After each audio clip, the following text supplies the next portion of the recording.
Yo mga idol, kamusta? Sports Talk PH nga pala. Ang biglaang pangyayari, pag-usapan natin yan mga idol. Ngunit bago ang lahat ay huwag kakalimutang mag-subscribe at i-click ang notification bell button for more sports talk.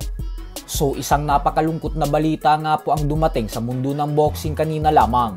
Ito po ay dahil ang Puerto Rican knockout artist and current WBA Gold Cruiserweight World Champion na si Paul Bamba ay pumanaw na sa edad na 35 years old lamang.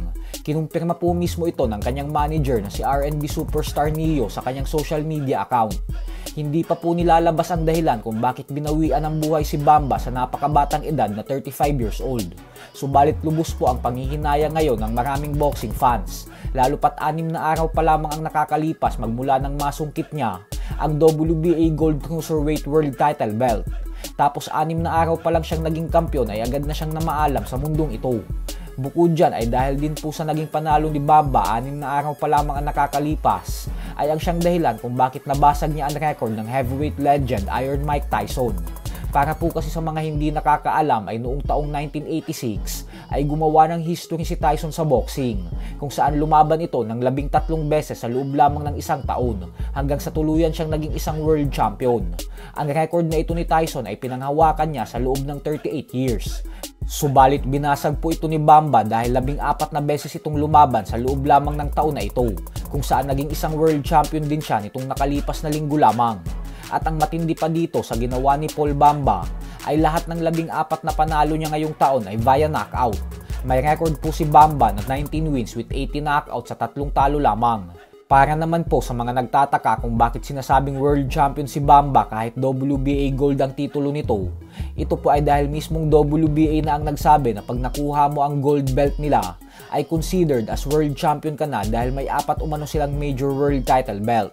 At yan nga po ay ang WBA Super Belt, WBA Regular Belt, WBA Interim Belt, at WBA Gold Belt.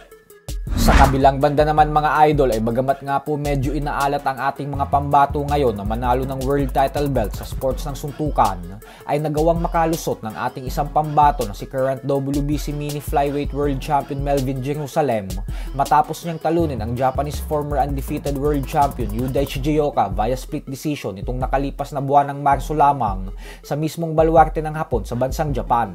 At dahil sa napaka-impresibong panalo ni Jerusalem na ito, kaya naman bagamat may mga masikat pa sa kanyang ibang Pilipinong boksingero ay hindi natin maikakaila na isa talaga si Jerusalem sa karapat-dapat manalo ng Filipino 2024 Fighter of the Year Award.